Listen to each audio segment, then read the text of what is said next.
Greetings and welcome back, everyone. This is Into the Nexus, the podcast all about Heroes of the Storm. I'm Garrett Weinzierl, here as always with Kyle Fergusson. Welcome back, buddy. We've talked a lot this week already. We have. We've done a lot of side news. Heroes related, I don't know what to ban. People have opinions, but I don't know what we're banning at the moment. I mean, you and I played yesterday. We got the same opinionated, I'll just say bag. We got the same opinionated bag every game in a row. That dude definitely had opinions. He had strong opinions, but they seemed right. You know, usually I would like to assume that most tilt is because you're over the hill of being right. Not because you're completely wrong, but you've doubled down on being wrong. That's fair. Yeah. It's just one of those people, though, where you're just like, okay, we get it. Could you please shut up now? Sure, we understand, the play, the factors are bothering you. Stitches shouldn't have gotten through in your opinion. I think you're right. But, just let it go. Let's forget the fact that we won that game. We did win that game handily. But it's really nice to have a big old patch to freshen things up a bit. This happened on Friday, and we were in the middle of a patron bonanza where you enjoyed an absolute Thursday. So last Thursday, we record the show. We go have our dinner. We come back for our monthly game nights that we do with our patrons. We call them the Patron Bonanzas. We play game one. It was our first time doing a monthly game night where we did some quick match. We weaved in some quick match. And so game one, I took out Zagara. We had a good old time. Won that game. I actually died a lot. I didn't feel all that great. Everyone was like, yeah, Garrett's on Zagara. I love your cheers, everybody. But it also, makes me self-conscious when I don't perform all that well, which I didn't think that was a performance to write home about. We get out of that game, and I don't think I explained this to you. You're going to hear the story from my perspective in real time right now, Kyle. I go, hey, I'm going to reboot real fast. I'm bugged. I said that because I got out of the game, and Zagara was like grayed out with like the band symbol over her icon. I'm like, oh, that's weird. I didn't think anything of it. I just assumed I ran into some strange bug. Zagara pun inserted here. Relogged, went back in, still banned. And I just go, I think they turned off Zagara. And everyone, like, we were there in real time with like patrons of this show on comms and all of us like trying to figure it. It was really fun actually to be in that experience as it was happening and being able to talk to our community. It was also really fun making a half-ass screenshot and being the top post on the Heroes subreddit that night. That was also there cool. You go. You had a lot of competition, so finally cashing in that clout. Oh, yeah. 387 episodes. You cashed it all in. I did it. Karma. I got my Reddit karma. Dude, I never post on Reddit. I'll comment from time to time, but it's very, very rare that I comment. Way back in the day when we were doing StarCast, we were self-promoting, and Reddit don't like that. So I was like, okay, well, I don't have much to say then because all I do is make podcasts. So it's always self-promoting. But I didn't see a post. The plight of any content creator. If you're not aware of this, you make content, therefore you're focused on making content. You don't watch a lot of content. And when you do watch content, you fall asleep on your couch at night because you're tired. When I watch content, it is about anything else except video games. That's. I still consume some video game podcasts. Still love Giant Bomb. I've been loving this thing called Nerd of the Rings. It's like a newer channel. But they do the travels, so like the complete travels of Gandalf, and with little sort of miniatures. He has the map and he moves them around and says, on this date here, Gandalf's here, and then he moved here, and this cross here. This sounds exactly like what you would watch when you're done working for the day. Yeah, man, it's real relaxed. It's like, tell me this is a channel for Kyle Fergusson without telling me it's a channel for Kyle Fergusson. Well, you see, it's maps, and it's a Gandalf miniature, and I move it around as I explain where Gandalf went. That sounds exactly like something you would like. We watched a cocktail YouTuber I like by the name of How to Drink. Usually does like really fancy cocktails. I would say a little on the snooty side. The subject matter, not the host. Last night he reviewed every hard seltzer he could get his hands on, and I think it was some of the funnier and better content I've seen the guy do. It was so out of his wheelhouse. It was hysterical. Is a cocktail bar, is a tiki bar technically a cocktail bar? Yeah, tiki drinks would technically be cocktails. Okay. Yeah. I'm trying to think of any tiki drink that wouldn't be considered a cocktail. I can't think of one, so I'm going to say, just for the sake of being fun, every tiki drink is a cocktail. Not every cocktail is necessarily a tiki drink. There you go. Squares and rectangles. Yeah, exactly. Cocktail is a much broader umbrella. But yeah. Anyway, watched it last night. Had a good time. Anyway, there's the check-in with Garrett and Kyle and shit that they watch when they're not making their own stuff. Yes, so it was banned. We're all sitting around like we're getting real scandalous. We're like, wow, after a full month, they just decide to turn off Zagara. What did they discover, that it was a bug causing this damage? And basically, we got an answer from Blizz Daybringer the very next day.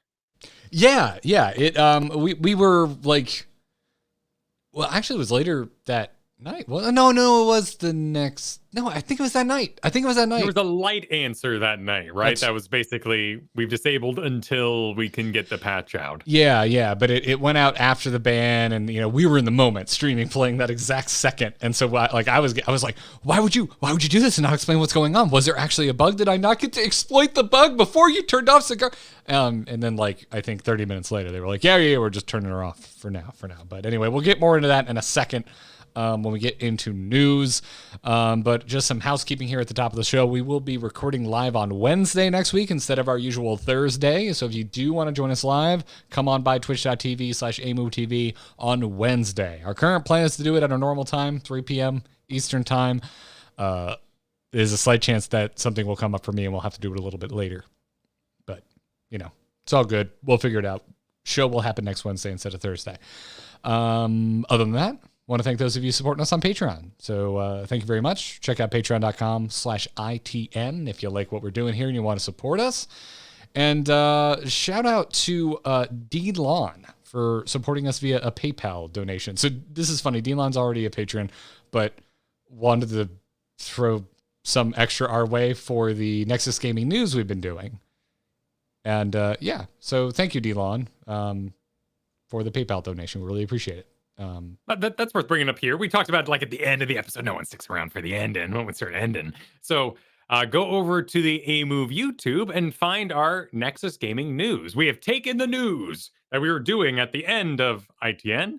Also, we've now incorporated general news and video game news, and we're doing that as its own YouTube video, but you also find it as an audio feed.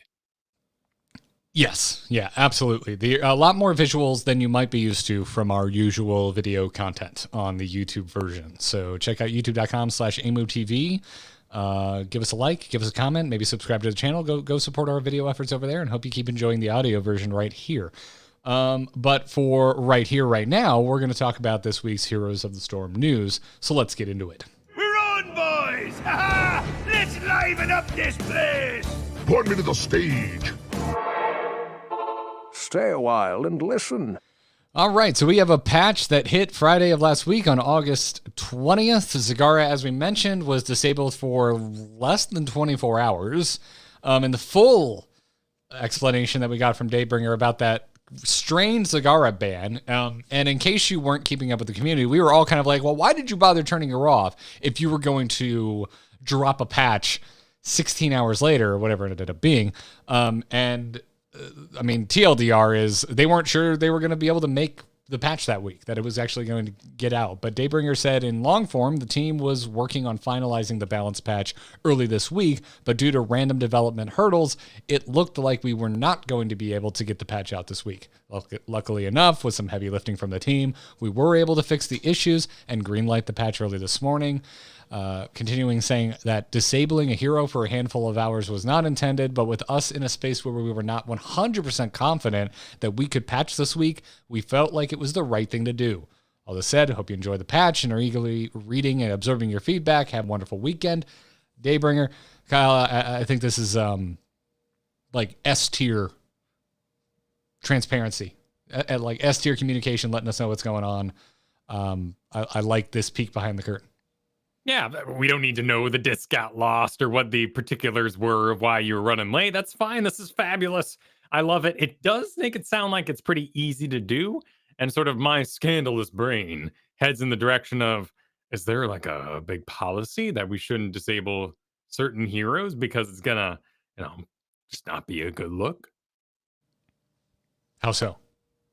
Well, it just wouldn't seem like a very healthy game activity. Let's say the Vala patch comes out, and that weekend they're like, whoops, we overtuned Vala. We're going to turn her off for the next 2 weeks. Yeah, that is someone's content. That is someone's hero and something they've purchased that you would be taking away from them. Yeah, but I don't know. I think Zagara might be the new example, right? I think they might give the hero a month. They might give the community a month to see if they can come up with counters. And then if they, I don't know. I mean, one event does not a trend make, but I could see that kind of following a rough template of that. Like, give it 4 weeks, see how it goes. If we don't think we're going to have a patch out in 4 weeks, maybe we consider disabling an overtuned hero. Sure. Stukov, I'm not including in this example because that was just straight up bugs and they were exploitable bugs. The Zagara thing, hang on. Did we do it? Should we take credit? Because it was right after our show that I was talking about how it was just a bulldozer across the lane into sweet damage that leads to buildings and victory. I mean, maybe we did it. We probably helped at the very least. I doubt it. I'm not patting myself on the back for that one, but I am patting myself for the Morales changes that are later. I think that was us. Okay. We'll take credit for that then. A little minor thing there. I am trying to be funny. I do not actually want. I don't think I deserve credit.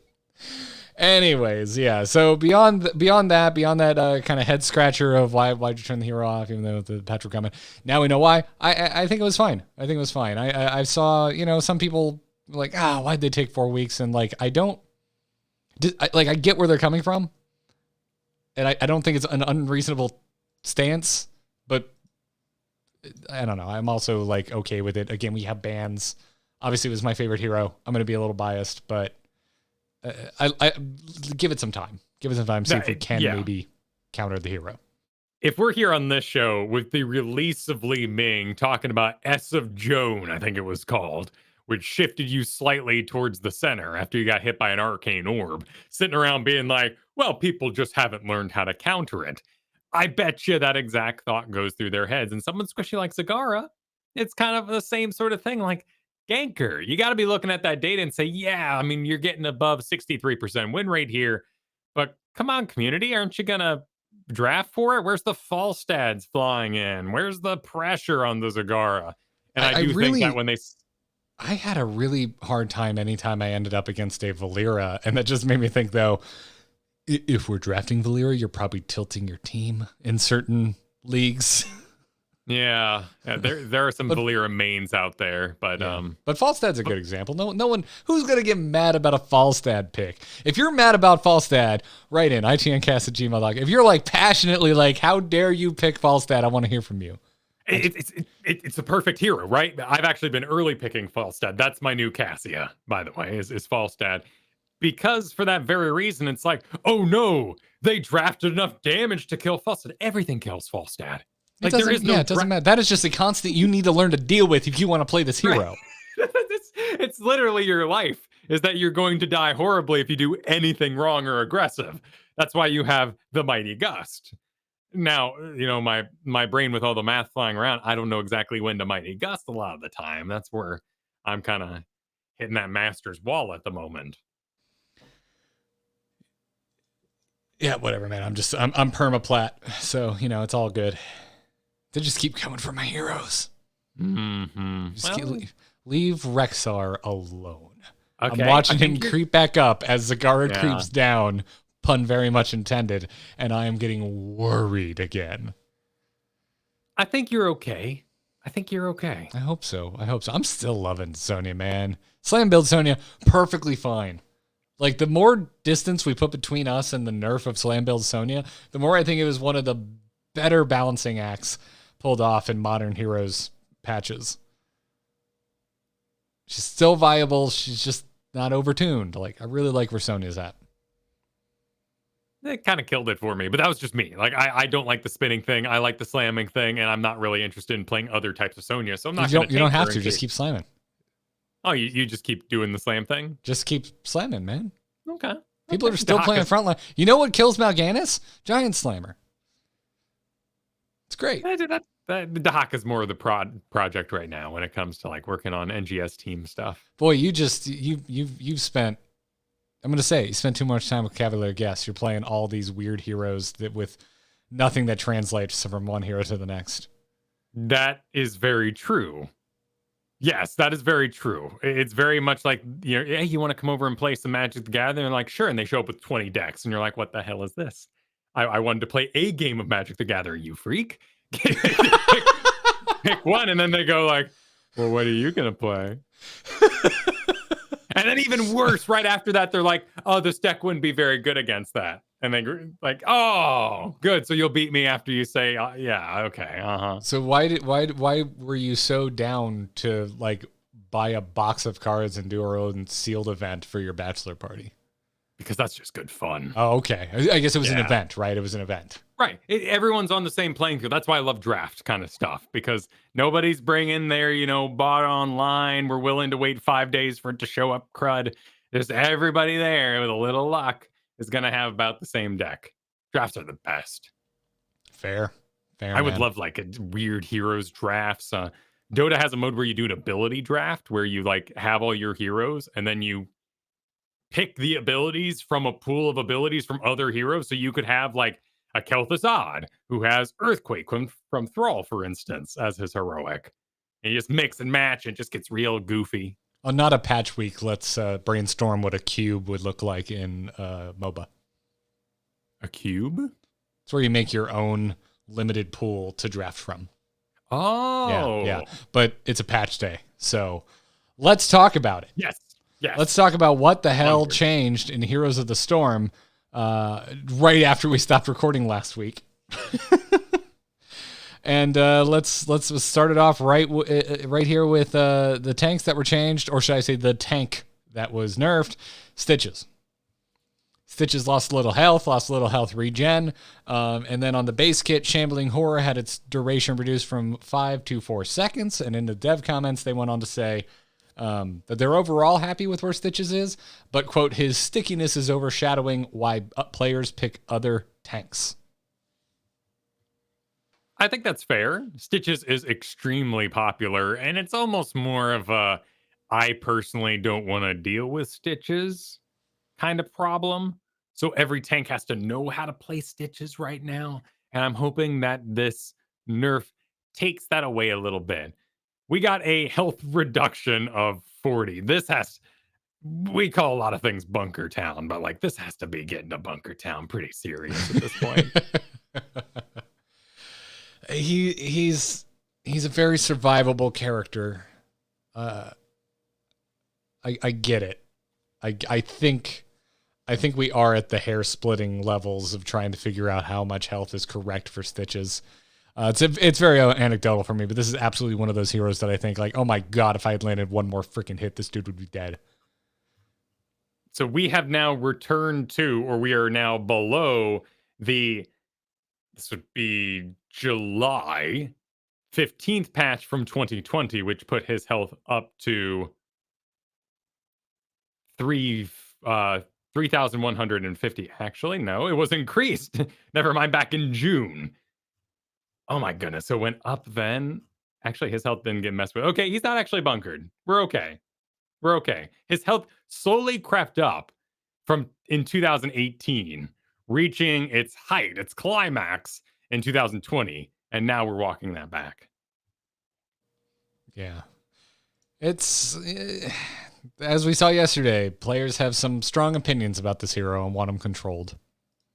I think the Shambling Horror change here, reducing its duration, is a really good change because it doesn't really affect the high-end play, because in the top echelons, the way to counter Stitches is very much the way you counter an Asmodee. You body block him.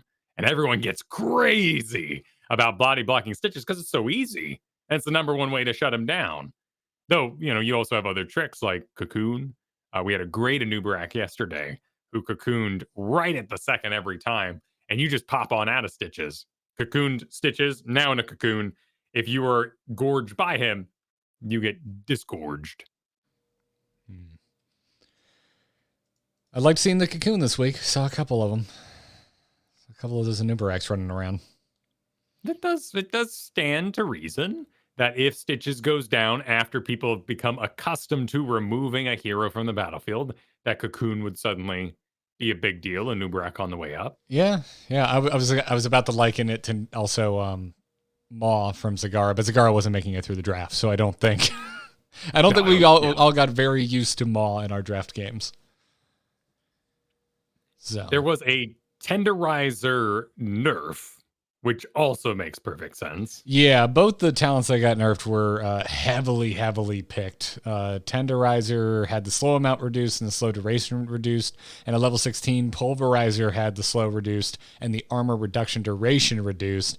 Both of these had more than a 60% pick rate, putting them far and above the other two options at their talent tiers. Which I'm interested about. The Tenderizer, I'm not really feeling it. I know, like, top pick rate, it was top win rate for a little bit. I just don't feel like I stand an auto attack that much on Stitches, and maybe that's more on me. I'm usually trying to reposition for something else. Wait, are you saying that you're working on Falstad right now and you're not getting hit by Stitches a lot? Okay, maybe that's that's where my brain has been, is I'm always kiting, so I don't really value the talent that well. I'm just going to pat myself on the back there for simultaneously making fun of you and also complimenting you for playing Falstad correctly. Oh, well, thank you. Yeah, thank you. It was a tease compliment. I'm doing my best. I hope you enjoyed it. Thank you. The Pulverized, I didn't really feel this week as someone who's working on Stitches. The update did not really change how I interacted with the enemy. The slow from 80 to 70, didn't notice it. Yeah, it's a massive slow brought down to still a massive slow, just slightly less massive. Exactly. So, yeah. You seem really stoked about your Bone Boy Leoric. Yes! Your Bruiser Bone Boy. I could have even added more B's in there. Is there? Oh, I get you. Yeah. Dev said that Leoric players are often expected to fill a wave-clearing role that is dependent on the current Neil peasants to succeed. We're bringing much of its benefit baseline and trying something a little weird with Neil peasants. Let us know if you consider it treasonous. Great writing of the dev comments, by the way, team. Well done. The whole Leoric's just full of these sort of little nods to just how angry he is, particularly at the peasantry. And I love the fact that they did a big old bacon here. Oh, I mean, I love big bacon as well. But yeah, Skeleton Swing, additional functionality. It deals an additional 75% damage to minions. And before this, Neil Peasants was what, 100% more damage to minions, mercenaries, and monsters? I thought you were about to say 100% pick rate, which isn't wrong. No, but good to know. You are correct. So previously, the level 7 talent Neil Peasant Skeletal Swing deals 100% more damage to minions, mercenaries, and monsters. So the bacon is 75% damage, and it's only minions. So that's why they didn't change around the. Oh, they did change it around. Sorry, it deals 75% more damage to mercenaries and monsters. So yeah, it tacks on that mercenaries and monsters bonus. Right, but you get also the reset, which is part of your Skeletal Swing in the first place. So the language gets kind of confusing. So let's actually walk through it a bit. So Skeletal Swing, your basic Q, swing your mace, slowing enemies 40%. If it hits an enemy hero, refund 50% of the cooldown and the mana cost. So what you're doing now with your Neil Peasants at 4 is you're actually causing that reset, the 50% mana and cooldown to happen when you hit mercenaries and monsters as well. Okay. So still a good talent, it sounds like. Yeah, it's more about whether or not you're actually performing that duty.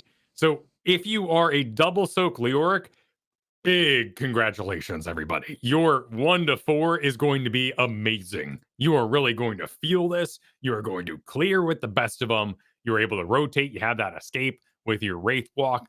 Just premier double soaker. You might hit 7 and go, oh, I've slowed down if you're fully dedicated to the double soak sort of strategy. However, if you find yourself in an Infernal Shrine's pit, you will have more like staying power as your mana won't be going down. You'll have more skeletal swings. The thing that got weird about Leoric in the past was in order to clear before 4, the enemy had to make a mistake. You basically had to have Sonya, Dahaka, whoever it was, sitting on top of their minions. So when you swing, you get that cooldown reduction. So you can swing again and even double soak in the first place. So teams are starting to run this like, well, Leoric will do double soak, but only after we get to 4, which led to this early game where like Leoric's top, probably best illustrated on Towers of Doom. Leoric's top lane until 4. And the rest of the team has to manage both lanes back and forth, which isn't terrible because they're also getting that camp and stuff, but it was messy. Now level 1 Leoric can say, I'm double soak everybody and no addendums. No, and wait for this moment. I like the no addendums. It's a good way to put that. Yeah. So, I mean, you seem pleased as punch with it. To me, this seems like a really smart, like obvious candidate for a bake-in. Not to take anything away. It just seems like a natural progression of this character. Yeah, he also got a Wrath of the Bone King upgrade, which is, again, a big pile of text here. These have been built over time. That's his trait, in case anyone's unfamiliar with Leoric. I'm not particularly familiar myself. Right, the trait is actually called Undying, and then it has a secondary trait bolded inside the trait. So this is Leoric's. Yo, dog, I heard you like traits. Sorry. Dude, it's a lot of text. It's a lot of text. But Leoric's first 2 basic attacks cleave for 100% damage. His third basic attack deals increased damage to a single target. So by increasing this damage from third bonus increase from 100% to 125, this would be so a full basic attack on the third swing deals 225% bonus damage. Or damage, not bonus damage, just damage. You now have a very particular way to clear, but it's now made easier because of Skeletal Swing. So if you want to be a pro double soaking Leoric, what you do is you walk into lane. You can target the little wizard dude. He's right in the middle. So you do cleave, and then you got a big boy attack. And you can tell on your little indicator down by your picture that this is going to be the big one. And either smack the enemy hero, which normally doesn't do much because it's like an opposing bruiser and they'll just heal.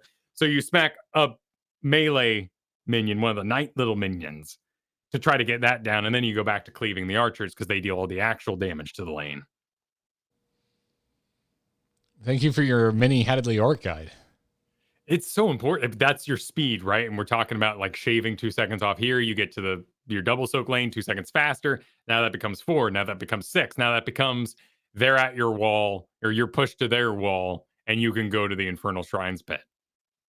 Go do your bone thing. Mm-hmm. Bone zoning. Welcome to it. Yeah, exactly. Well, you're not the entomb. Welcome to the bone zone. It's all good. Here for it. I'm also here for some healer changes. Deckard, getting some love. Dev said that his healing-related talents have been underperforming lately, so they're hitting their numbers as well as cutting down some of the travel time on his potions, which is the part I'm really excited about. Although, my goodness, I hope you like number fractions. But on the base kit of old Deckard here, healing potion, the medium range flight time was reduced. You can look up the numbers yourself. And the far range flight time was also reduced, and the heal amount was increased. Deckard's been working on his throwing arm. Which is good. This is a really interesting update compared to, of course, Ruby Town, which we all had to endure for quite a while and was very, very big in the CCL, kind of highlighting that, which led to a whole kind of gem build with the emerald in order to counter the Bright Wings. It was a very, very particular meta that led towards Deckard being a number 1 healer. We've left that now. It's not as big. Bright Wing isn't as big of a deal as she once was. Deckard lost that huge ruby impact. So I really like the idea of us changing up Deckard for those who are skilled enough to hit what you intend in order to hit what they intend. Makes a lot of sense. I've seen a lot of Deckard post Friday's patch for sure. And I feel like I've noticed the Herodric Cube bit has nothing to do with the fact that I'm trying very, very hard to not miss throwing spiders at people, and that I'm very thankful and noting slows more than usual. But, sure. Yeah, it seems impactful. It's only a quarter of a second, but it does seem to just hang on just a little bit longer, like the way you kind of hope it to. Gives you just a little bit more time to react to rad things your Deckard is pulling off with the Herodric Cube. This scroll of identify change is pretty big, and there's a lot of text in it now. Oh, yeah. Yeah, it's a quest for hitting heroes with Scroll of Sealing, and when you do, you permanently increase its damage by 2. If you hit 15 heroes with Scroll of Sealing, it will reveal and reduce the armor of heroes by 10 for 4 seconds. And then also the reward for doubling up on that and hitting 30 heroes increases the amount of armor reduction against heroes of 15 and its duration to 6 seconds. So, I mean, it seems achievable and impactful. That's how I like my quests. The odd thing about it is the previous version revealed for 8 seconds. So I don't quite know why we cut that down to half. Do we want a stealth meta? I doubt it's that extreme. But it does seem odd, right? Because it is an extreme reduction of duration, but it didn't seem to be that impactful to begin with. No, scouting is good, but are you getting where my hang-up is? My hang-up is if I'm going to sit here and go, well, it's not that impactful in the first place. It also seems weird to be like, well, why even cut it at all? It's like I don't have a strong opinion, but this still seems weird, I guess is my... Right. We understand the power pie, and you must, take from certain areas to get more funds to spend in others. But this just seems like just uprooting the pretty bush. It was nice. No one complained about it. Wait, did something happen with your local landscaping that you don't agree with? No, I couldn't come up with anything off the top of my head. Uprooting the pretty bush. Yeah. But you know what I mean? Like you'll go to like downtown Chicago and they just move all the plants around for no reason. It's just weird. It's part of the beautification. They're seasonal. But anyway, they just plant a bunch of kale everywhere and you don't know why. Are people going to eat the kale? I don't know. I would like to share a very weird personal story. Okay. So you remember you went to my last house, the one we were renting, because that's where we hosted your bachelor party. Mm-hmm. We were on a very busy street on the corner. And so we would always, at the time we only had one dog. We had Bailey, or at the time only one Chihuahua. Now we have a small herd. But we would always immediately go down to the corner and cut down the street. So we were walking him on a quieter street. And the back neighbors on the corner had this big long row of hedges that kind of like obscured the house from the street that would pass by the one corner. And the one day we were at like years, these hedges have been here, kind of obscuring the house for literal years. And we go out and we're walking the dog. And one day it looked like someone had just taken a chainsaw, not a hedge trimmer, and just buzzed them off as close to the ground as you possibly could, but didn't do a very good job of it. So there were just a bunch of like scraggly sticks coming up out of the ground with no leaves on it anymore. And still to this day, Kyle, Katie and I, if we see some hedges that have been trimmed kind of haphazardly, we'll turn to each other and go, effing hedges. Because we were joking that someone was really mad cutting those hedges that day. And we were like, could you imagine them out there just, oh, effing hedges. I hate these effing hedges. Just lost their minds. Yeah. So there's a really long-winded explanation of an in-joke between Katie and me. Maybe like when Trix went through and made it all orbs instead of the actual shaped fruit. But then again, I totally understand it took more time to press that fruit shape. So yeah. I have anecdotal whiplash. Yeah. Took me a second to remember that about tricks, but you're absolutely correct. Anyways, but let's make this idea together. Let's make a balanced cake out of our balanced pie here because it's got layers. Scroll of Identify now increases the damage as you perform this quest. And Lord NATO now has additional functionality of dealing any damage in the first place. So what we're seeing is a power creep of sorts, which is they said, yeah, Deckard doesn't deal enough damage. Or there's been situations perhaps where Deckards have last hit with the Scroll of Identify, have perhaps last hit with a Lornado that's pushed someone out of the way, and they said, oh, thank you, Deckard, much like the Mighty Gus sometimes, thank you for saving me, which that will less likely be the case now. yeah, he's just going to feel a little snappier and just a little tiny bit more impactful with this damage. This isn't huge damage we're talking about, but the fact that in some cases like Lornado, it is damage where previously there was none, it's still worth noting. It's going to add up. It's going to add up. We're also going to see more healing on his level 4 talents that are not Ruby, which of course popularity on Ruby is still at 53%, leaving the others in the 20s. In fact, Rejuvenation Potion has the highest win rate of them all. And then I really do like this Super Healing Potion upgrade at 13. This is definitely one of the most popular. Healing bonus reduced. Okay, so, maybe not the upgrade you're looking for, reduced from 120% down to 100%. However, potions heal for 25% more with heroes under 50% health. And oftentimes when I'm waiting around on that super healing potion, or I really feel rewarded for finding a super healing potion, it's because I've got nothing and I don't want a hearth.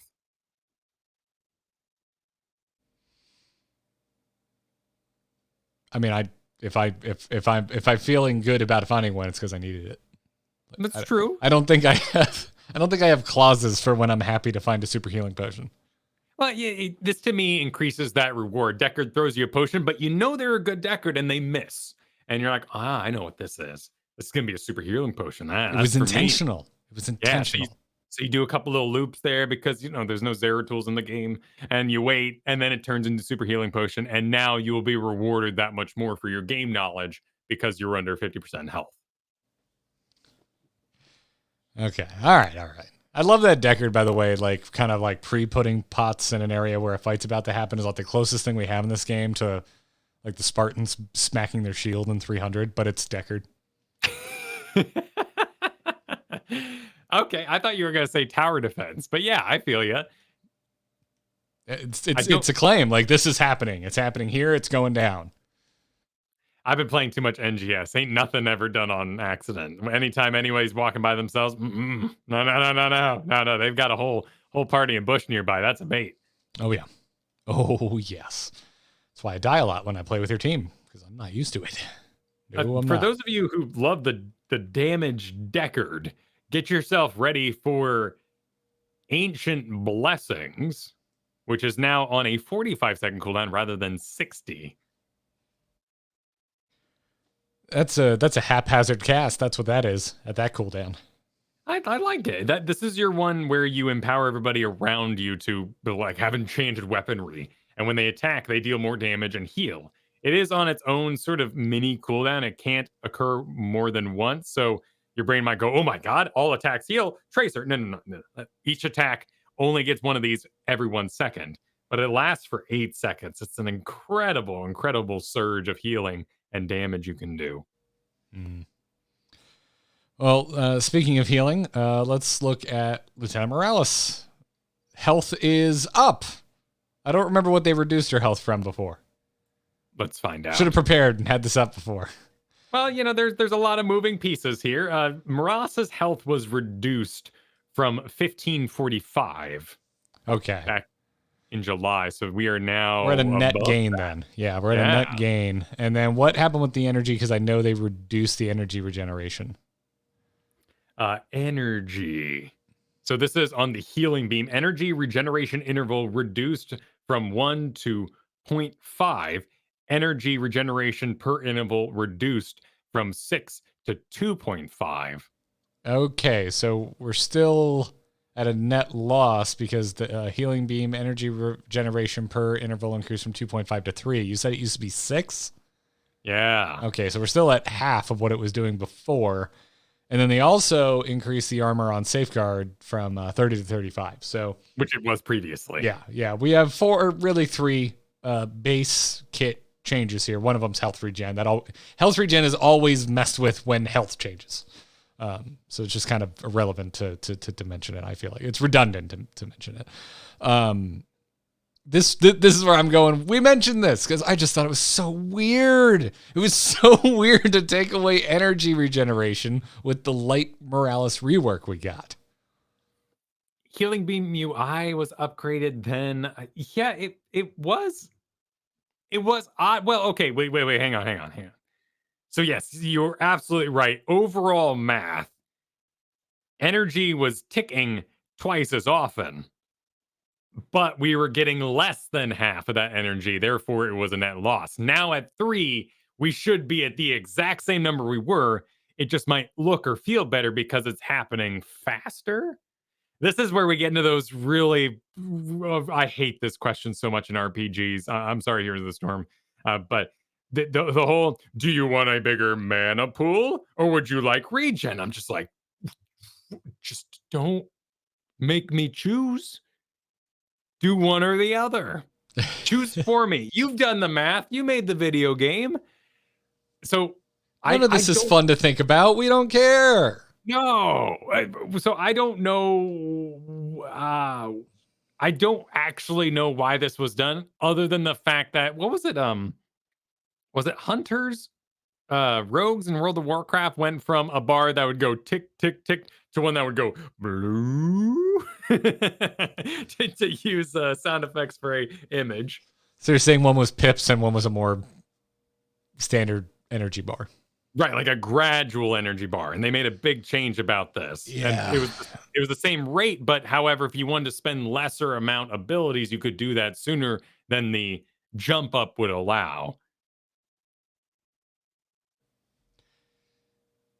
None of this is fun, really. It's the kind of thing like, this is not the type of under the hood stuff I am interested in. Like, I'm with you. Like, just find a good balance and let's move on. Yeah, I don't know what the goal is here. It sounds like what they want to do is give you the option to reactivate your healing beam when you're at very low energy sooner, in the hope that you can save somebody. But I'm kind of the opinion, I sort of want to I want a minimum battery requirement at this point. Because if you're Morales, particularly if you're very new at Morales, and you run out of energy and someone's out there being crazy and you're going, oh, never mind. Oh, never mind. It's just frustrating. And I feel like I would rather have a system that says, I must get first to 20% energy, as it were. And then I can turn it back on. So at least I'll heal you for a time. In that way, I'm not trying to save you. I can just go, I'm not going to have energy for a solid 5 seconds. You're on your own. I'm out. Yep. Or as when you and I like to say to each other when we're on comms, I have nothing for you. Yes, I've got nothing. Got nothing. All right, well, let's move out of healers and let's talk about Kira, which I think can mostly just be summed up by saying buffs to revolving swing talents that the dev comments point out none of us are taking. That's fair. Not a lot of Kira right now. We saw one and she got destroyed this week when we were playing together. I see a lot more Kira down in Platland. Looks like it's all fatal wounds kind of stuff, which makes perfect sense.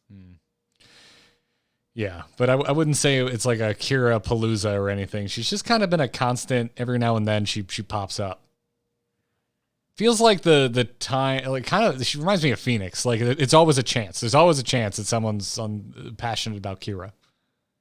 Yeah, the ultimate problem with Kira, as I've heard described from CCL players, is that Q is just bad. Standing still on a hero that has to manage your own health as a melee assassin is just going to get you targeted by every stun and every, owl and what have you that can be skill shot your way. Oh, yeah. So no one will ever take Q talents, but we have almost a whole build dedicated to them. And we see it with pretty decent popularity. We're looking at the 3rd highest pick rate build. and the highest win rate build, which makes perfect sense because the majority of players aren't playing at the CCL level. But once you get to that level, you will never take these talents.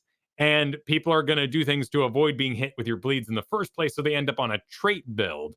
So it seems like this upgrade, this nerf to Fatal Wounds, is targeting what our Diamond and kind of Plat players are doing. And then we have an upgrade to a lot of these revolving and spinning talents, particularly at 16, because we're all battling the booming kick, which is the enemy heroes around the primary target are also affected by the stun kick in, which is going to be a hard sell. Which is that I don't know. I think that's okay. I mean, there's this game it's a history of hard sells when it comes to patches. Like we get stuck on builds. Last week we mentioned Kerrigan, who has had the same build for years, Kyle.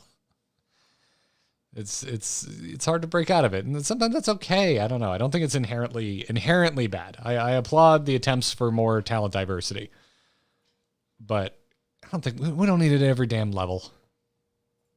I think that this I'm really interested in this utility belt, which is now down to 2 seconds, it says.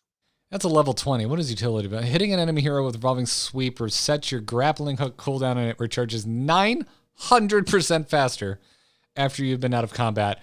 And it used to be for 5 seconds. Now it's for 2 seconds. So the time out of combat is more than halved. Boy, that's a 4% pick rate right there. Mm-hmm. That whole thing sounds like a lot of work to suddenly learn at 20 when you could just do silent killer and spin all over people like you were already doing, and then just now it's better. It's a 20. This is where I go. No, this needs to be sexier. Mm-hmm. Yeah. Cool hero though. Yeah, really, really freaking unique. Hanzo is up next, getting buffed for reasons I cannot explain. I feel you there. This is like a Genji buff. We're all gonna go, whoa, wait a minute. No, this isn't. Well, hold on. Someone in chat room would be very happy with Genji buffs.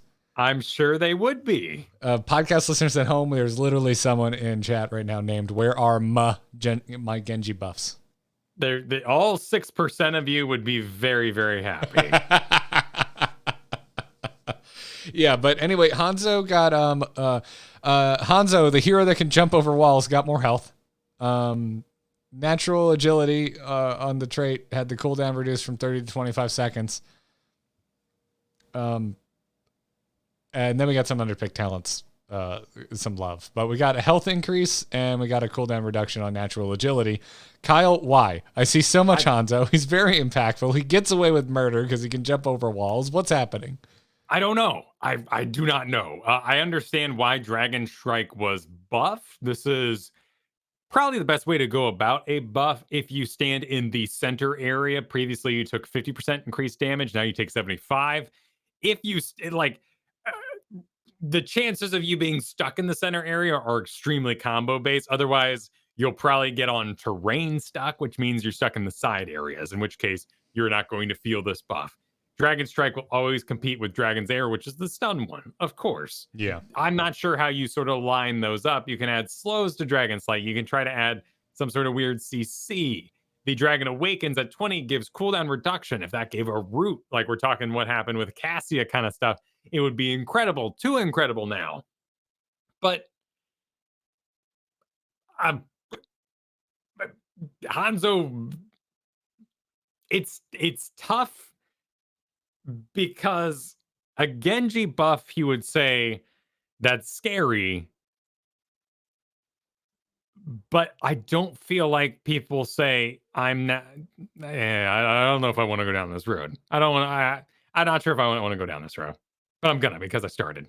We already made the turn. I got to go down far enough till I find a cul-de-sac and I can finally turn around. I'm on the card. I'm comfy. I'm happy. I'm good. Let's go. All right. Hanzo, I feel like, is a premier Smurf hero because there's a lot of you're okay, go keep going, and there's a lot of like game knowledge you can exploit, the angles, the way the shot works, farming your level 1 quests, taking advantage of all these little things. Being aggressive is such a squishy. is so amazing for having a high impact hero on something you will always have access to in the lower leagues because ain't nobody playing Hanzo down there. Whereas Genji has so many accidental counters, such as just straight up CC in the backline in any regard, that buffing him doesn't feel as punishing to the lower leagues.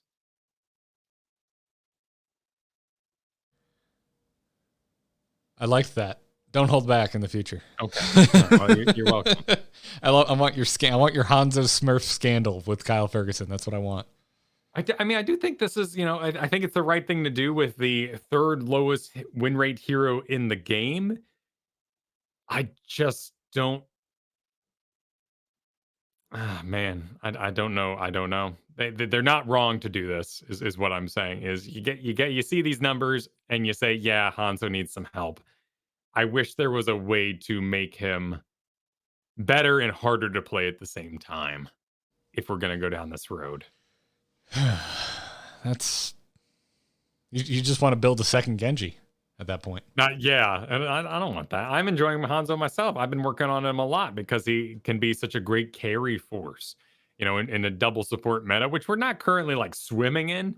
But, when you early pick something, you need to make sure it brings enough stupid levels of damage that you're going to at least have an impact and get your team that little edge for victory. And Hanzo's one of these. And I feel like a false stat auto attack build is one of these too. And there's not a lot of these left right now. Well, I mean, maybe if you want some ranged flighty damage, you could look at Lunara. Okay, sell me. I'm not so sure I can. This is underpick talent adjustments. This is the type of thing that's kind of difficult to understand. I have seen a lot of Lunara after this, but nothing I've seen personally has sold me on the hero post these changes. The big struggle with Lunara for me is just training her up at all. There's some heroes that you just can't train in quick match. A lot of melee assassins are like this. It's just too much hearthing, too much of a bummer. Dude, I'm having a hell of a time on the new Nazeebo. My goodness, trying to hit spiders when you don't get frontline that can hold anyone in place or slow them down. Oh my god. It's a small circle for sure. Lunara, though, is kind of this like opposite problem where you go into quick match and there are no healers. So poisons are just wrecking and you're holding your hand to your ear going, ding, yeah, we did it. And they died the poison behind the gate. I'm the champion. And then you get into ranked environment where there are any heals at all and you feel kind of useless. Like we're not talking about like, oh no, AoE poison. Lucio counters you. Like the only thing you're really overwhelming these days is an Uther. Because even Kairazim with his lower healing numbers is just going to be in your face kicking your butt so hard that you're dead because they made a dive team and Lunara is weak to that. When you leaping strike, you are not immune to the damage that you are currently leaping over. So there's all sorts of room for mistakes to happen, for you to try to pull something cool, and Kairazim just goes over his head as you jump over him, and you still die. So, podcast listeners, you gotta watch the video for this little portion just then. Kyle pantomiming what seven-sided strike above him looks like is wonderful. So what they did was they went after, as you said, these underpicked talents, and things like Hippity Hop going on cooldown reduce is really, really cool and could finally actually compete with something like Sentinel Wisp, as you will have greater impact on your map, particularly if you're taking care of the macro, which is something we're starting to see. And that's where Lunara, I think, is really going to shine. I'm doing an interview later today, actually, for the CCL YouTube, the Heroes Hearth YouTube, about a Lunara that was done in Storm Division. And what I've gathered is that you now can make Lunara into a last picky kind of macro catch-up mechanic that still brings that auto attack that you might need because you pre-invested in your mage. So you're not going to go, Nazeebo, you're not going to do Kael'thas even is kind of picked up, particularly on Infernal Shrines. I know that's crazy. Go watch the video about it to make up for macro. So you do Hippity Hop, which takes you in kind of not necessarily a global, but at least a speedy enough double soak. Yeah, think of it like mouth heals on a pale horse. Yeah. Then you do Nature's Calling, which is going to give you that big clear you want 125% bonus damage to non-heroes on your poison, into Choking Pollen. So Choking Pollen is Noxious Blossom deals 100% more damage to enemies afflicted by nature's toxin, and it had the bonus damage increase if they're at 3 stacks. This is a huge hit. Just a slam of damage. And because you're already dealing with the Nature's Calling, hippity hop kind of business, they're skipping Splinter Spear now and saying, I can do that anyway because I'm the dedicated macro. I'm doing the double soak. I'm fulfilling that role of a bruiser, basically. I don't need to do it faster because this is my dedicated job, if that makes sense. But when I do show up to team fights, I want to snap them with this big, big spike that gets them to an area where the poison damage actually is dangerous. Okay. So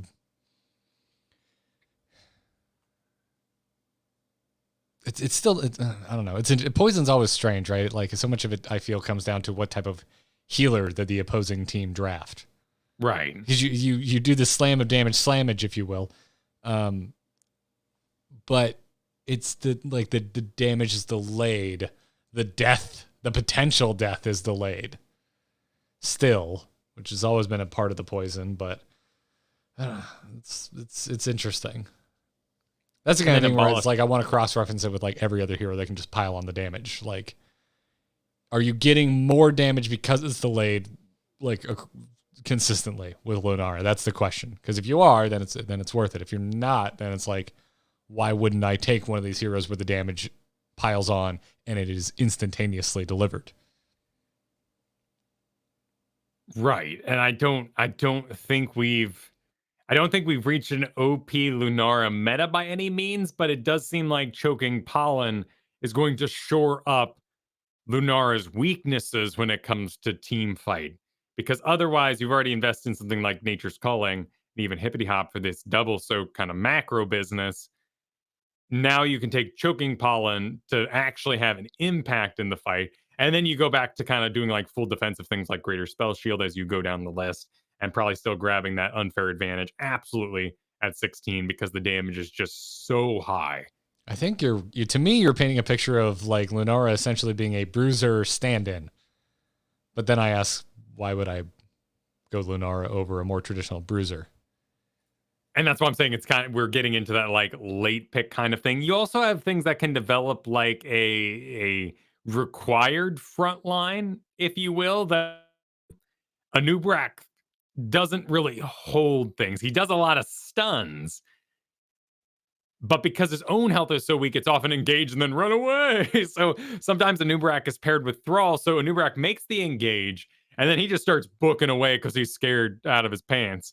And then Thrall comes in as the de facto 4-man tank part and starts doing all the tanking after the fact, after the engage is made. In which case, you might run with a dive assassin like Genji. So you now got Thrall, Anubrak, Genji in the 4-man. You got to put a healer with it. And if you put another bruiser on that, you don't have any pressure in 5-man fights. So Lunara starts wiggling her way in as this off-lane assassin that joins eventually. I feel like you told me to sell you, and I think you're now trying to sell me, and I don't think either of us are sold. It's not something practical, you know? Yeah.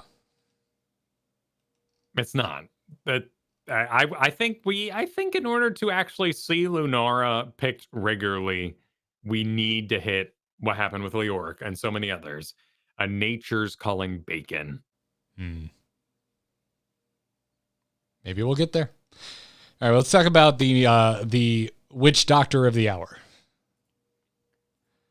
Nazeebo has got some buffs, and he is now getting banned a lot. A lot, yeah. A lot. So the devs said that the whole goal of this was that they like that Nazeebo is a late game PvE powerhouse, in the dev comments words, but that they feel there's more room for him to have more PvP impact early on. And oh boy, have they succeeded in that way. Corpse Spiders on the base kit had the cooldown reduced by 1 second and the mana cost reduced by 10. So more spiders more often for less mana. And the spider build has been really, really shored up. So if you just pick the spider pictures as you're leveling up as Nazeebo, the spiders really do work. There's a new functionality on Widowmakers at 1 where enemies hit by Corpse Spider's jar are slowed by 30% for 1.5 seconds. And then as you're questing, after you attack heroes 100 times with Corpse Spiders, the Corpse Spiders deal 30% more damage and last for an additional second. Previously, this was very much the same, except for it reduced the cooldown of the spiders, so more spiders are being cast. Now you cast just about the same amount of spiders because the base cooldown was decreased. So, instead of 2 seconds off, you now have 1 second off, just normal corpse spiders. Widowmaker also reduced the cost of corpse spiders. That got baked in too. So corpse spiders is the build to go right now, and that's slow. It just helps so many of these spiders connect when otherwise you would have outdistanced them. And now we haven't, of course, returned to Leaping Spiders Day. Oh, that was beautiful. The good old days. Oh boy, you and I have different memories. I hated those damn Leaping Spiders so much. We were also in an era where you didn't have to hit the jar. The spiders would just spawn, so you could use them for zoning, and then they jump all over the people who walked by. It was too much. Absolutely, it was too much. And Nazeebo got a skill floor raising by just having to actually hit the jar in the first place, which is why Garrett was talking about getting some CC on your team first earlier. Yeah. I'll be honest. Honestly, I just feel like I suck with Nazeebo, man. I am so bad at landing these damn jars. It feels like the most infuriatingly clunky ability that I've tried to get good with in a long time. Like it feels like the range on it is just like a yard too short all the time, constantly. So you hit it and you feel like it should instantly be thrown, but Nazeebo does that like half step forward and you're like, oh shit. And then of course it misses.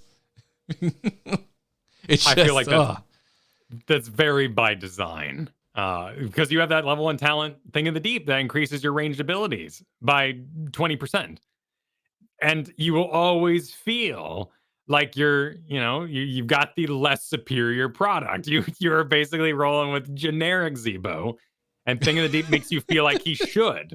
Like you got all the sugar that you're supposed to have in an Oreo, Instead you bought, actually Numinos are really good. I really like the Numinos, but you know what I mean? Don't know what those are, doesn't matter. But yeah, it like I want to complain about this, but at the same time, it does kind of feel like how Zagara should have felt, because I feel like I am really putting myself in danger by taking Widowmakers. But I need to take Widowmakers. It is so good. That slow is so freaking good. The damage output potential of Corpse Spiders is ridiculous with this refunctioned level 1 talent. But damn, I'm just getting caught out, dude. Oh boy, am I getting caught out. I don't know how Nazeebos do it. If you're a good Nazeebo, show me your ways. I'll tell you. Tell me your secrets. Trick number 1 is self-casting Zombie Wall. Because I do that all the time. But there's so much Artanis right now, so I'm getting prismed into my own freaking Zombie Wall. Okay. That's fair. Yeah, because you can walk out of it by the time it spawns, so you do a alt cast, and that'll help you versus butchers and stuff. But yeah, Artanis will just keep coming. I can't help you there too much, particularly because I don't think while it does have new functionality, additional functionality, I don't think Pandemic, the Toads build, is gonna quite shine next to it. The old Toads build, you still have the 2 bonus Toads after getting the quest done. That's great, and it always has been. My issue with it is that spiders are so good, and they're so much easier to land on any map where Toads build would be what you would want to do. If it's like a point control fight map where you're like, oh, Toads would be great. You know what else is great? Spiders, because they're easier to land. Because you know where people are going to be standing, and they're going to be standing there for an extended period of time. Right. The Pandemic quest where you have to hit 40 heroes in order to get those 2 Toads. I think we're reaching there's a couple other heroes like this. Gathering Storm is one of them on Falstad. I have to go hit heroes to become better at PvE destruction, like killing forts and walls and everything else that I'd want to do on Nazeebo. So it's this weird. Yes, I might note that the enemy team is just stacked with frontline, and there's a good chance that I can get these toads done quickly. But or I could get corpse spider hits against heroes, which is going to happen if I'm soloing anyway. So let's just go corpse spiders. And plus, the level 7 is now kind of shored up. Previously, if you hit only one enemy, you would spawn 2 additional spiders. Now that level 7 Spirit of Arrakis? Spirit of Arakir. Spirit, the spider god, maybe? So you used to get 2 spiders if you hit only one target. Now it always spawns 1 additional spider, and if you hit only one target, you get the additional spider. So then you get the 2. So, this was like the great talent if you got BOE in quick match because you have no burner, so you're going to go spiders, and that counts as 1 target, the immortal. But now it's just all together really shored up, and it's rather amazing. Yeah. Yes. Go spiders. Go spiders and land your spiders. That's the hot tip for Nazeebo this week. If Nazeebo even makes it through the draft, or just go to quick match. But I've been having a rough time with old Zeebs. I think in quick match. I think he will be banned because our brain is kind of in that like, oh, get rid of the specialist kind of space after Zagara particularly. But one of the big things you'll note too is that you're hearing about this like mage spider build in the Nazeebo, and you're thinking, okay, so I'm like in the 4-man, maybe I'm like team fighting a lot. How am I gonna get to Vile Infection though? And there's you don't need 20s for you. Yeah, you might not have to. You may not need to. Although I will say I went up against a couple mirror Nazeebos in quick match. And I again, it's like I feel like my Nazeebo is just horrendously out of practice because they were getting stacks while also delivering, decent damage. So I don't know. Maybe there's something like that Leoric thing you were talking about earlier, where like you really can eke out shave off an extra second or 2 on your lanes that you can also be more impactful in the team fight by showing up on time. There's a lot of little tricks, and as you noted, like watching enemy CC or allied CC is really, really useful. There's also like throwing your spiders on almost dead minions, and sometimes the spiders go, "Ooh, hero nearby," and you can get stacks that way. Oh yeah, I'm abusing that to hell and back, dude. Absolutely, absolutely. But yeah, I love pursuing with them because then I'm like, cool, they're running away. I know where they're gonna be. I can lead the spiders, but in an actual fight. And God help you if you got like a Li Ming on your team and they're already strafing around so they don't get hit by the Li Ming. Oh, it's so rough. But yeah, Humongoid at level 20. The Gargantuan Stomps area is now increased by 25% and its slow amount is increased to 50. This feels good. It's impactful. It's a pretty big slow. And you're going to feel it. You still get that passive of the cooldown reduction by 40 seconds, the mana cost off by 50. So in a big level 20 fight, you're looking at 2 Gargantuans. Granted, not at the same time, of course. That would be cool. That'd be crazy. But you're gonna get to get those 2 things out, and you'll have a pretty big impact. Annihilating Spirit got a really cool upgrade, where the Ravenous Spirit reduces the healing received by those it touches for 50% for 1 second. So if it's on top people, it keeps refreshing. Yeah, it reapplies itself as the smacks are delivered. Pretty cool. Vile Infection, as you know it, still there. Fury of the Storm, gone. It's gone. No more. Replaced with Bad Medicine. Yeah, consume 5 stacks of Voodoo Ritual to become unstoppable. Gain 20% movement speed and 50 armor for 2 seconds. 30-second cooldown.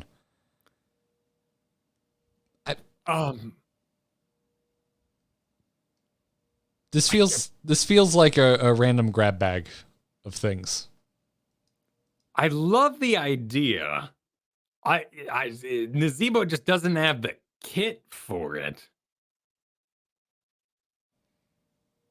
Because I mean, in layman like basic terms, let's say you're not the best at aiming in the world, they start running for it. So you go, and you pop it, you slam down, you chug back 5 stacks of voodoo ritual, and you go running out in front of them, and you're like, you're not going this way, and you start chucking, some toads where they're gonna be going. So they have to like make choices and not be able to run away. And you get 50 armor, so you're not as exposed doing it. But like then you're gonna put in some spire, like everything's so slow that getting 2 seconds of this, I don't know what you. This is Sonya talent. Sonya wants this. What does Nazeebo do with this?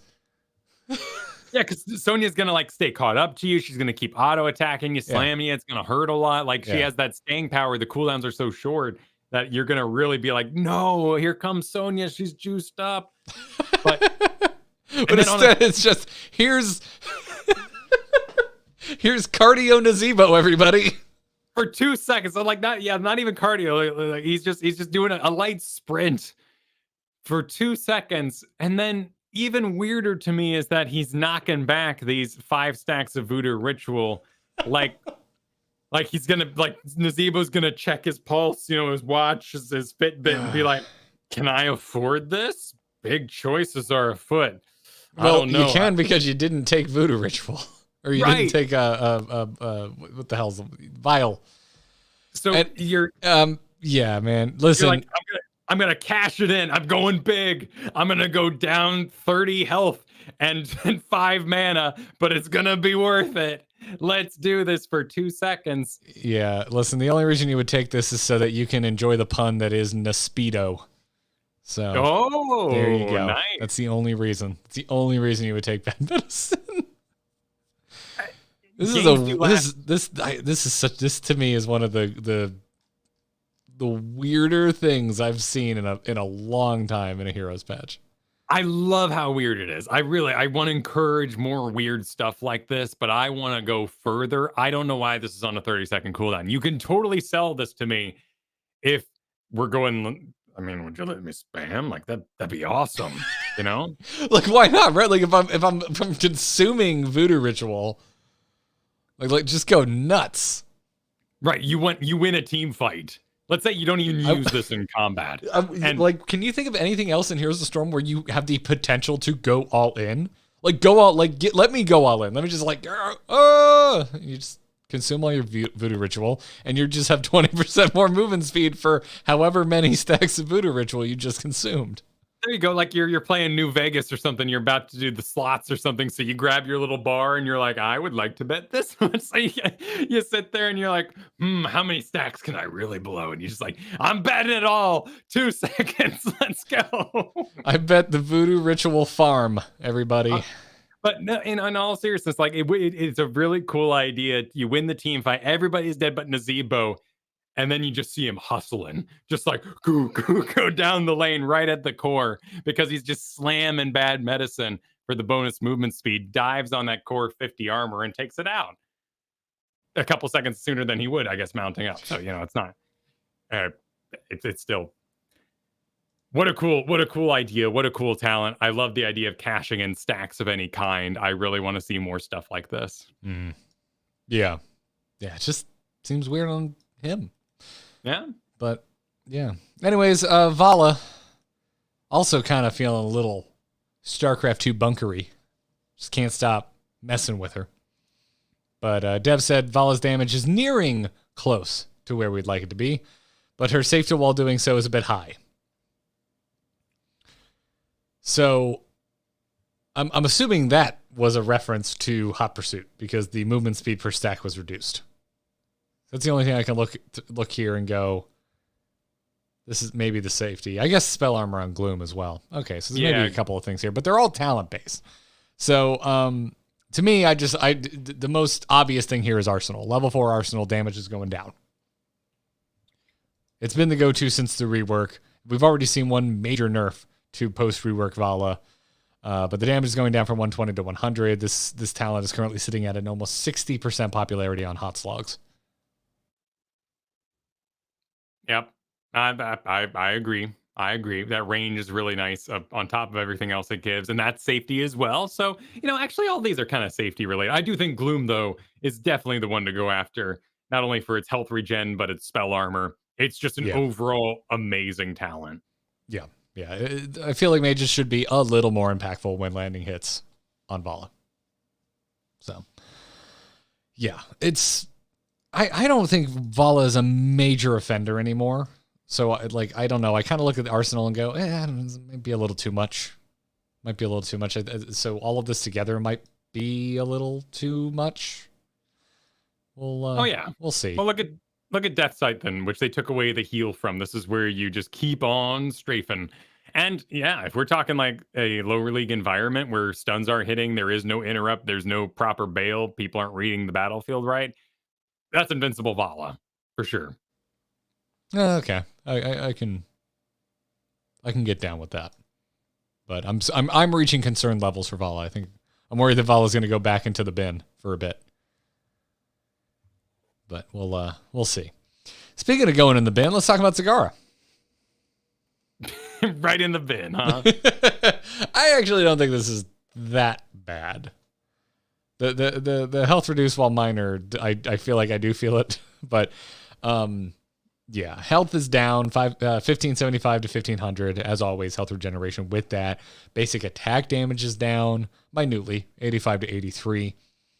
What really got hit is Banelings in general. Baneling Barrage, mana cost is up 10 to 15. Cooldown is up 3 to 4. Damage is down 86 to 80. And they also messed with Volatile Acid. They removed the functionality that it increases Banelings Barrage's damage. So that's no longer happening. It's not increasing the damage. This was at a 70% pick rate. Baneling Massacre was also at a 70% pick rate on Hot Logs. They nerfed that. They changed the functionality where you gain 2 additional charges of Baneling Barrage, but it increases its cooldown by 2 seconds. I actually don't think this feels all that bad. I might even go as far as to say, Kyle, I think this is fair. I think because our cast time stayed the same. Yes. There's other knock-on effects like the mana cost increase and all of that kind of stuff. I want a Nidus even more than I wanted to before. I always want a Nidus. That's my secret, Kyle. I always want a Nidus. It's just so fun to have that type of presence.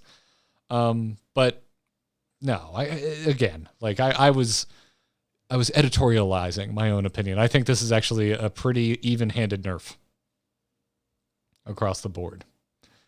They came after Pack Instinct though, which made me go, oh, I haven't been building Zagara in the most popular way. Pack Instinct was the most popular level 20. I was going for that extra Baneling on auto attack.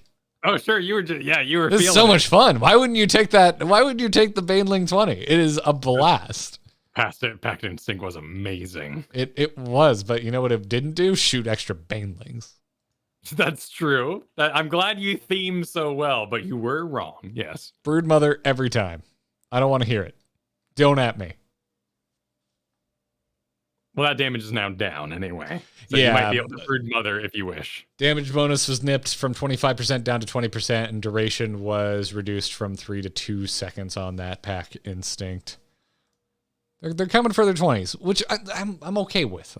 Yeah. I want them to be pushing the envelope on the 20s, which they have been.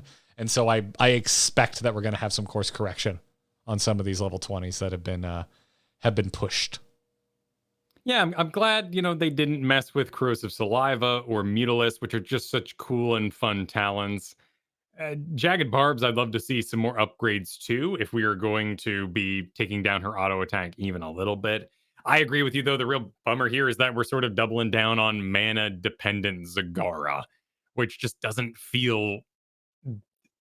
Well, it doesn't feel Zergy. It certainly is Queenie, because Queens, we're always sitting around waiting for that transfusion. If you had enough, you could go get weird. Yeah. But, she feels like the type of hero that should have that limitation. Because she can play safe. She can play further back, and if you're going to be doing that, you need to have a limiting factor somehow. You need to get her off the damn field somehow. Even if it's just for, a moment to mana up. True. You know what I would love? Just getting weird here. I would love a trait of some kind that when you hearth, you create a Nidus network, so you can come back to where you were.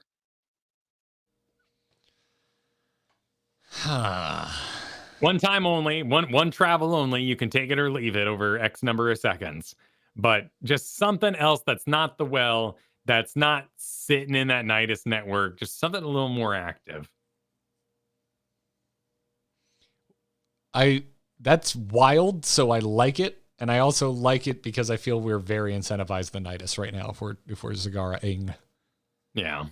A lot of people forget too the cooldown reduction on Nidus. So if cooldowns are going up on Banelings, the cooldown reduction on Nidus is looking even more tantalizing. A word I don't use lightly because it's weird. I'm curious. I think the Reign in Nazeebo is gonna thoroughly eat her lunch, and I think we will quickly forget about her. I don't think she's in a terrible spot. She's still one of the highest win rate heroes with the data we have. Yeah. Let's actually see if we just set it to the days that this patch has been active. Oh man, she dropped down to 45% actually. Popularity is still extremely high, near 60%, but she is down. Yeah, I don't know. She doesn't feel that bad to me, but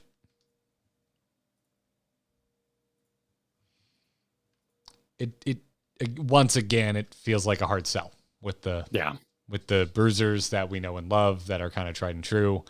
You know, Rexar is now back on the menu, I think. Sonya, I don't think ever really left. And if we have this Lunara that's competing too, ooh. I think I'd still rather have the Zagara. Yeah, me too. Me too. If we're going that like dedicated and for just purity of purpose, so we don't make a weird team, it's nice to say Zagara. She does Zagara things. Let's all build a normal team, everybody. Yeah. Yeah. I think it's the cooldown.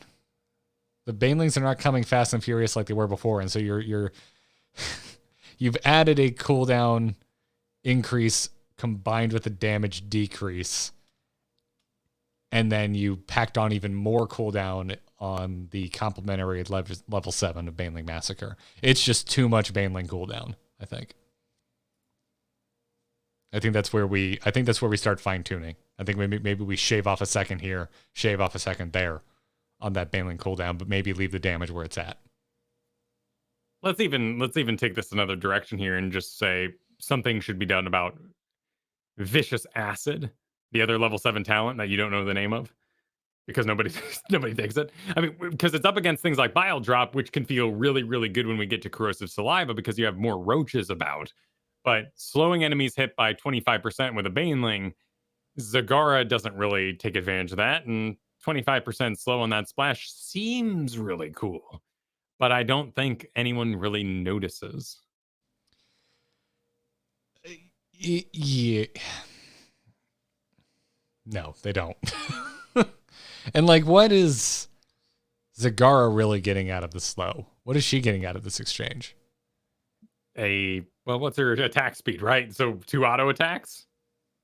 Perhaps? I mean, it means something with Envenom Spines, I guess, but I think you've always been right to be a harsh critic of slows. In terms of like, are you under 30%? Like, it's not impressive. 25% is just not a particularly impressive slow.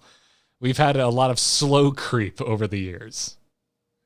So to spend an entire talent on, oh yeah, I'll get a 25% slow just doesn't feel all that impactful. I totally get why it is that level though, because then you factor in creep movement speed and stuff, and you might be thinking to yourself, wow, this can really get out of hand. Yeah, but you're Zagara. Exactly. You're Zagara. You're not a combo hero. You're not like then getting up on them and then stunning. It's you're hoping your roaches get there. You're hoping your hunter killer gets there. And your Banelings aren't getting there now. Yeah, well, let's back it up a quick moment though, because the dev comment does say Baneling Barrage is a more interesting ability than it was from the start, and we have more room for future changes. There we go. Like as long as there are more thoughts and things being worked on, this is fine. We had to rein it in, and I'm very excited to see if this new double Baneling cast. The way they changed her functionality changes up and makes her a more interesting hero and into that assassin we want. I am hopeful. I'm hopeful they don't call it good and just forget about poor Zagara.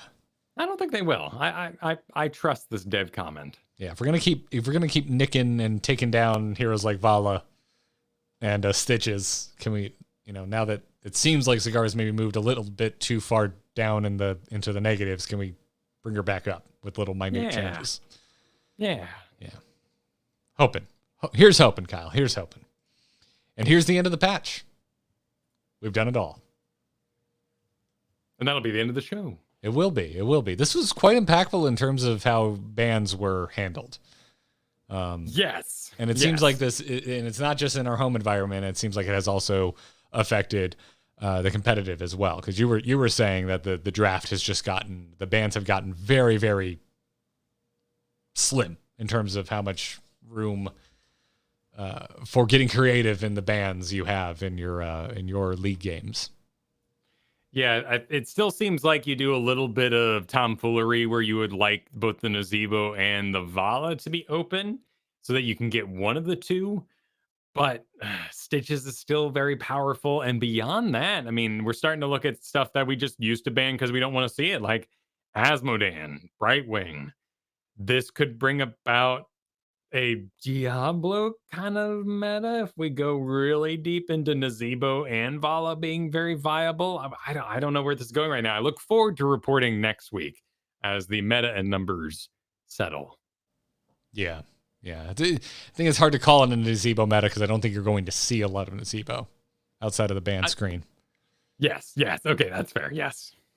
Yeah, but he's having an impact, even if it's not on the battlefield. So, let us know your thoughts. Is there anything here you think we're sleeping on? Especially when it comes to underpicked talents, we tend to always think that it's like, it's going to take a lot. It's going to take a lot to get us away from our tried and true builds. But let us know, itncast@gmail.com. Since we were at the end of the show too, I want to remind you, go check out our new coverage of gaming news in general. We kept it pretty Blizzard focused. Although we did have one video and one episode this week about Final Fantasy XIV over on our new Nexus Gaming News, which at the moment we're still uploading here onto the Into the Nexus feed. But also you can go watch it over at youtube.com/AMoveTV. A lot more visuals than our usual video, which is just us hanging out on live stream, talking to each other. So go support our new efforts, everybody. We would appreciate it. Other than that, as always, you can support us over at patreon.com/ITN. That's a great place to go and do so. Whether you like this show, whether you like the other content that we're doing, you think of it just you're paying for a week of content from Garrett and Kyle. A week of content. If you like one content more than the other, if you like both, it's fine. Give us whatever you think works for you over at patreon.com/ITN. Huge thanks to our producers, by the way, Declan H., Chris K., Sean B., and Mike R. Got a producer slot open, so if you want to nab that up, it's been a while since they've been open. Go check it out, patreon.com/ITN. If you want to do what one person did this week, you can also give us a one-time donation on PayPal. It's itncast@gmail.com. Same email that you write into. You can catch us live typically on Thursdays, but next week we're going to be live on Wednesday over at twitch.tv/AMoveTV. You can follow the Twitter of the podcast itself at ITNcast, where we'll let you know when we're going live. Other than that, Kyle, dude, where can people find you?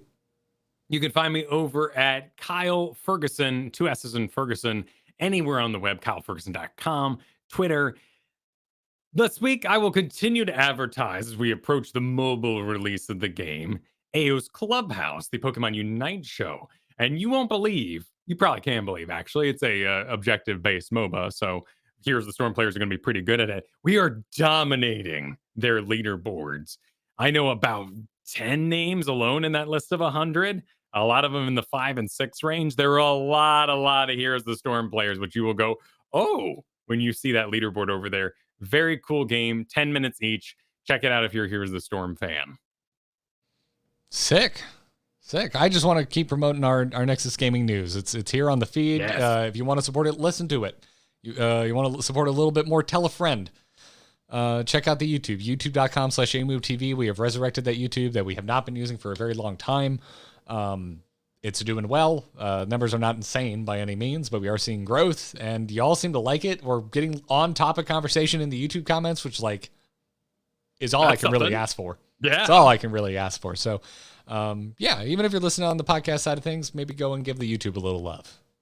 We would appreciate it. So do that. Follow me on Twitter at GarrettArt, and I'm doing graphic design and video editing / videography freelance again. So if you want to see that work and contract me, I said it like that. It's like I'm a disease. Head on over to nomoonart.com where I have updated my graphic design portfolio. I actually added examples of my video work, which has actually been predominantly more of my contract work over the past like 6 to 7 years. But you know, freelance artist life, man, you're just in a constant state of, I should update my website. So I did. You can see that Good over on at ya. nomoonart.com. Nomoonart.com. And if you're wondering what the hell that is, it's just no one can spell my name first or last. People leave out T's and Garrett, and no one's spelling Weinzierl correctly. So there you have it. I was going to wrap it up for this episode of Into the Nexus. Thank you so much for watching, for listening, whoever you're getting the show. We are glad that you're here. Until next time, good luck and have fun, everyone. Take care.